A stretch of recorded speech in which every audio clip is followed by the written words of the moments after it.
Friends, patriots, concerned citizens, lean in close. Because what you're about to read is not just a story. It's a raw, unfiltered exposé of the political spectacle that has gripped our nation, culminating in a moment that shook the very foundations of a meticulously crafted illusion. This is the truth, laid bare, the kind that makes the powerful squirm and the complacent awaken. If you believe in truth, if you hunger for accountability, then hit that subscribe button, smash the like, and leave your thoughts in the comments below. Let your voice be heard as we unravel the shocking reality that led to the metaphorical collapse of a political facade right before our very eyes.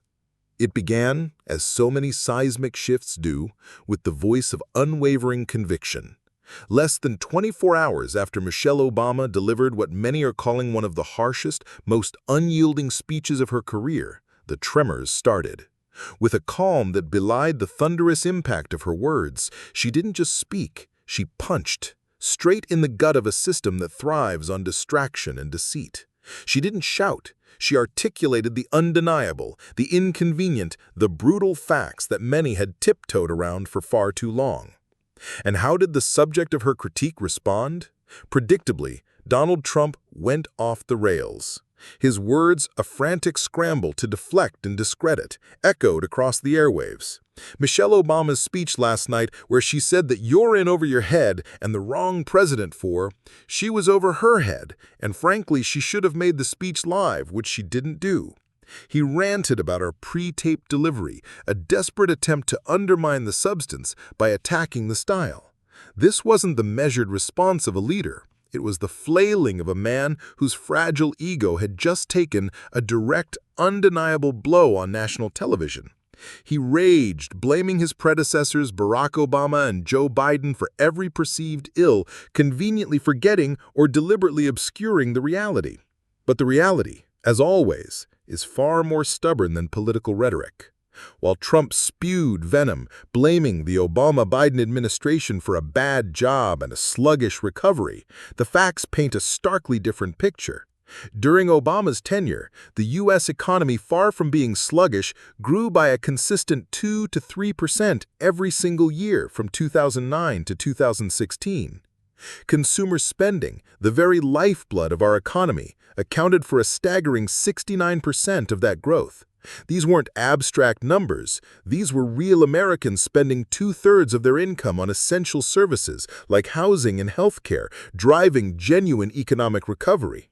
Meanwhile, the very policies Trump championed were plunging America into a chaos of debt, with experts predicting a $3.4 trillion increase over the next decade, all while stripping healthcare benefits from over 17 million Americans, not for the common good, but just to enrich the elite.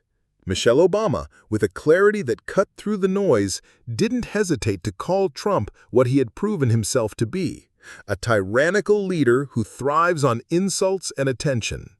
She laid bare his erratic behavior, his obvious mental decline, and his undeniable history as a convicted felony. This wasn't mere political mudslinging, it was a blunt declaration of truth. She didn't shy away from the most damning accusations, calling him a known slumlord, a predator found liable for sexual abuse. While others whispered, Michelle laid it out as the worst political record in modern history. Her plea, "Please don't entrust our fate to people like Trump," wasn't just a request, it was a wake-up call, a stark, undeniable warning that resonated with the force of an undeniable declaration. This direct, unvarnished confrontation was the first crack in the carefully constructed edifice. It was the moment the metaphorical collapse began, not with a sudden crash, but with the quiet, devastating precision of truth chipping away at a lie. The stage was set for further revelations, for the unraveling of an empire built on bluster, setting the tone for the shocking truths yet to be exposed. If Chapter 1 was the initial jarring crack in the facade, then Chapter 2 is where the very foundations of trust begin to crumble, revealing a shocking truth about the insidious intertwining of power, personal enrichment, and foreign influence. This isn't just about political missteps. This is about the deliberate, calculated sale of American foreign policy, a betrayal of the highest office for personal gain. Prepare yourselves, for the depths of this revelation are as chilling as they are undeniable. The ink was barely dry on the presidential transition documents when the whispers began, soon to erupt into a deafening roar of scandal. After leaving the White House, Trump's son-in-law, Jared Kushner, launched a private equity firm, Affinity Partners, and almost instantly, with a speed that defied all logic and precedent, it landed a staggering $2 billion from Saudi Arabia's public investment fund. Let that sink in. $2 billion funneled into the pockets of a former White House advisor, from a fund controlled by Crown Prince Mohammed bin Salman, the very same individual Donald Trump had fiercely defended after the brutal murder of journalist Jamal Khashoggi. This wasn't a coincidence. It was a transaction, a blatant quid pro quo that screamed of corruption. But the money didn't stop there. Other Gulf nations, Qatar, the UAE, longtime Saudi allies, seemingly took their cue, keeping the cash flowing into Trump family businesses. Golf courses, licensing deals, real estate ventures, you name it, the money found its way. This wasn't just business. It was a systematic exploitation of influence, a clear message sent to the world. American foreign policy under this administration was openly up for sale. It was against this backdrop of brazen venality that Senator Chris Murphy from Connecticut, a Democrat, stepped forward, his voice a beacon of integrity in a sea of complicity. He wasn't content to merely whisper in the halls of Washington. He chose to shout the truth from the Senate floor. "I'm going to be forcing votes in the Senate on 2 major arms sales to Qatar and the UAE," he declared, his resolve unshakable. His mission was simple, yet profoundly radical in this era of normalized corruption. Stop a president from using the power of the United States government to enrich himself. Murphy laid bare the uncomfortable truth. These nations were essentially putting money in Trump's pocket in exchange often for the transfer of national security secrets from the United States to these countries. We had never seen this before. What Senator Murphy was doing was calling out, in no uncertain terms, a textbook violation of the Emoluments Clause of the U.S. Constitution, the very clause the Founding Fathers put there for exactly this reason, to prevent foreign influence. And yet, here we were. Not only did it happen, it was normalized. The Republican Party, instead of holding its sacred duty to hold the president accountable, chose a path of craven silence, willing to let Congress become nothing more than a doormat for the Trump family's insatiable greed. The horrifying precedent had been set.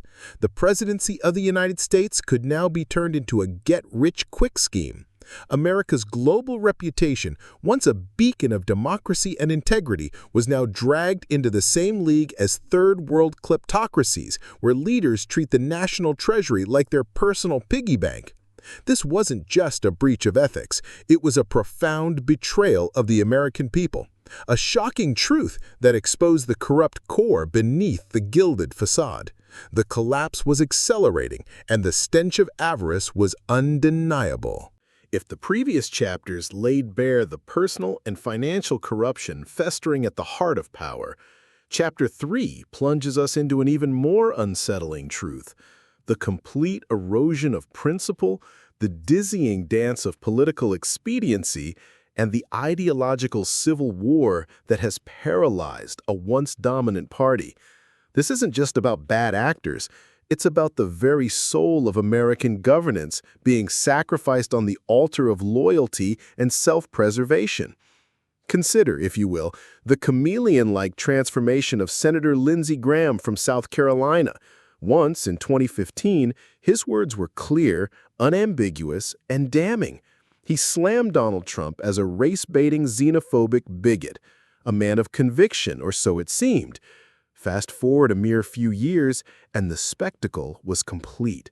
Graham was not only teeing off with Trump on the golf course, but defending him with the fervor of a loyal lapdog. What happened to the principles? What happened to the outrage? They evaporated, replaced by an unseemly subservience. But the political winds, ever fickle, have begun to shift once more. At a recent Senate Armed Services Committee hearing, sensing the precariousness of his position, Graham was suddenly seen dusting off his old foreign policy hawk costume, the very one he had so conveniently shed during his years of Trump bootlegging. The performance was nothing short of pathetic. Here he was, pounding the table, lecturing military officials about getting tough on Putin, seemingly oblivious to the glaring hypocrisy. Had he forgotten that he and his entire party had spent 4 years polishing the shoes of a president who openly admired Putin, a man who consistently believed a former KGB agent over his own intelligence agencies? When Fox's Pete Hegseth, Graham's ideological buddy, offered a sheepish, "we'll have to wait and see," it wasn't insight. It was a comedy of blame dodging. No one dared speak the truth aloud because the goal wasn't truth. It was to avoid upsetting their real boss, Donald Trump. Let us be unequivocally clear. Graham's sudden, performative return to hawkishness isn't some moral awakening. It is the desperation of a man watching his political career disintegrate after years of selling his soul. And what did he get in return for this profound moral compromise? Contempt. This agonizing spectacle reveals a deeper, more insidious, shocking truth. An ideological civil war raging within the Republican Party itself. On one side, you find the old-school Reagan hawks, those who, perhaps naively, still see Russia as a mortal enemy. On the other, the America First crowd, Trump's unwavering tribe who peddle a bizarre isolationism, eager to abandon allies and ignore the terrifying rise of authoritarian threats across the globe. This profound split, this internal brawling, has had devastating consequences. It has paralyzed U.S. national security. While American politicians are busy brawling in committee rooms, vital aid to Ukraine is stalled, leaving a nation under siege, vulnerable. And Putin? He's sitting comfortably, watching the chaos unfold, a direct beneficiary of the disarray. This chapter reveals the shocking truth of how a major political party, consumed by infighting and a craven loyalty to a single figure, has abandoned its core principles, jeopardizing national security and global stability for the sake of political expediency. The stench of compromise hangs heavy in the air, and the collapse of integrity is undeniable. Having witnessed the political machinations and the corrupt underbelly of power, Chapter 4 brings us to the most heartbreaking and infuriating, shocking truth: the direct, devastating human toll exacted by a system designed to serve the few, not the many. This isn't about abstract policy debates. It's about the very lives of our children, the health of our communities, and the fundamental injustice that permeates American society. Enter Dr. Annie Andrews, a pediatrician who has simply had enough. She is running to unseat Lindsey Graham in South Carolina in 2026, and she just dropped a campaign ad that hit Washington like a thunderclap, exposing a truth so raw it makes the stomach churn. In that ad, she dared to place side-by-side 2 haunting X-ray images, one of a child's brain tumor, another showing a bullet lodged in a child's bone. Then she did what so many politicians fear. She told the unvarnished truth. She called out the cruelty and indifference of lawmakers who could have prevented these tragedies but chose power over people.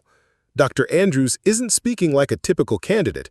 She's speaking like someone who has seen too much, day after day, treating kids suffering from pain that could have been prevented if only our leaders cared more about human lives than about pleasing donors or scoring political points. Her message is a slap in the face to America's political elite, a stark reminder that gun violence has now surpassed car accidents as the leading cause of death for children and teens in the United States, a shameful statistic no other developed country shares. And while this crisis unfolds, the budget for the National Institutes of Health, the very agency leading medical research, keeps getting threatened with cuts. Also, Congress can hand out tax breaks to corporations and billionaires. This, dear reader, is the America shaped by men like Lindsey Graham and Donald Trump, where the interests of billionaire donors and gun lobbyists matter more than the lives of children. But the rise of a candidate like Dr. Andrews shows something powerful. The public is done waiting. People are fed up with career politicians who've sat in Washington so long they've become numb to the body count. They don't feel outrage anymore. They just worry about keeping their power and their perks. The most brutal part? This fight isn't fair, especially when it comes to money. Because in American politics, cash is the bloodline of corruption. Dr. Andrews is going up against the whole system, facing an astronomical amount of fundraising, while her opponent makes one phone call and millions pour in from oil giants, Big Pharma, and Wall Street. This system, particularly after the Supreme Court's Citizens United decision in 2010, has been systematically rigged, opening the floodgates for unlimited dark money to drown out the voices of everyday Americans. Dr. Andrews' pledge to reject corporate PAC money isn't just bold. It's a statement of principle, a declaration that a clean campaign is still possible. But that very courage reveals the brutal injustice of the system. And then the absurdity escalates to public health. A strange political alliance is now trying to bring back a medieval disease, measles. Anderson's satirical remark that this is the only political promise capable of spreading faster than the disease itself exposes a horrifying truth. Ignorance has become a political platform. This marks a monumental setback for civilization, a surrender to conspiracy theories and unfounded skepticism. The absurdity reaches new heights when a cure is revealed that's even more terrifying than the disease itself. The chilling echo of Ajax and bleach, a folk remedy that disturbingly found its way from a mother in Compton to the White House podium. This chapter lays bare the shocking truth of how systemic injustice, fueled by money and amplified by dangerous rhetoric, directly compromises the well-being and future of a nation's most vulnerable. The collapse is no longer metaphorical. It is a tangible, agonizing reality for countless American families. We have journeyed through the initial unveiling of truth, delved into the corrupt core of power, witnessed the shifting sands of political expediency, and confronted the agonizing human toll of systemic injustice. Now, in this final chapter, we arrive at the grand spectacle, the ultimate shopping truth that encapsulates all the others. How American politics has devolved into a grotesque reality show, distracting us from the very real collapse happening around us, and why it's time for a profound reckoning. The absurdity, you see, keeps escalating, reaching its peak in the realm of entertainment, where the line between governing a nation and running a multi-level marketing scheme has utterly vanished. Anthony Anderson, with his sharp, incisive satire, becomes our guide through this bizarre landscape. He doesn't just mock, he dissects, revealing the hypocrisy and the sheer unadulterated madness. Consider his direct punch aimed squarely at Donald Trump's official portrait, a move that turns a symbol of presidential dignity into a punchline. This isn't just humor, it's a stark commentary on how U.S. politics has tragically shifted from substantive policy debates to petty personal attacks and image wars, leaving the public dangerously distracted from pressing issues like inflation, healthcare costs, and economic instability. Anderson, however, doesn't stop at images. He relentlessly shifts focus to the actual policies, exposing the cruelty of a system seemingly designed to serve a tiny group of wealthy elites, leaving the rest of the country behind. He rips apart Trump's big, beautiful bill, not with long-winded analysis, but with harsh, undeniable facts. $100 billion pumped into ICE, 17 million people pushed out of healthcare coverage, and children losing their meal programs. These aren't policies. They are, as he so rightly points out, attacks on the most vulnerable. While blind supporters cheer for spending cuts, working-class families and the middle class are crushed under the weight of a system designed to benefit a few. These aren't accidents. They are intentional choices, a chilling statement that some lives are worth less than others. The absurdity reaches its zenith with the proposal that would turn childbirth into a financial transaction, an idea presented as serious national policy. $1,000 for each new baby. In the context of women's bodily autonomy being turned into a political debate, this policy feels like a cruel joke, A political side infamous for counting people by the color of their skin, now wanting to control people's bedrooms. A deeply personal decision suddenly becomes a line item in the national budget, stripping Americans of their right to personal choice, dragging them into a spectacle where the future of their children is valued by a few bills. And then, the fake ad. Donald Trump's Love Juice, proudly made in China, sold from the White House website. This isn't just satire, it's a direct punch to the face of hypocrisy. A man who built his career on America first and launched a trade war with China is portrayed as peddling products from the very nation he demonizes. The harsh truth, while he screams about foreign enemies, his family's business empire quietly thrives thanks to labor from exactly those places. What about the American workers? They get fiery speeches and a layoff notice. This circus would be laughable if it weren't so terrifyingly real. Trump's golden rule: when policies are too complicated or too cruel for the public to stomach, throw them a circus. A UFC fight on the White House ground? This is the bread and circus trend in U.S. politics, diminishing public institutions and turning governance into a reality TV show. The ultimate collapse is not just Melania's metaphorical faint, but the systemic breakdown of dignity, integrity, and functionality in the American political landscape. It is the normalization of corruption, the abandonment of principle, the disregard for human suffering, and the descent into a performative spectacle. The final bitter irony: when a county in Florida decided to rename a street President Donald J. Trump Avenue, Anthony Anderson delivered the perfect closing comment: "It's the first time asphalt has been named after an expletive." In the eyes of his critics, Trump's legacy is indeed like a stretch of road, superficial, lacking depth, and full of potholes, sharp turns, and dead ends. It's a daily reminder of the division and chaos he left behind. This is the shocking truth. It's a call to action, not just for politicians, but for every single one of us. The fight to take back power from the few and return it to the many is not over. It's a reckoning that has just begun. If this story resonated with you, if it ignited a spark of truth within you, then don't let it end here. The fight for accountability, for integrity, and for a government that truly serves its people demands your voice. Like this video, share it with everyone you know, leave your comments below to join the conversation, and most importantly, subscribe to our channel so you never miss another vital truth. Together, we can turn the tide.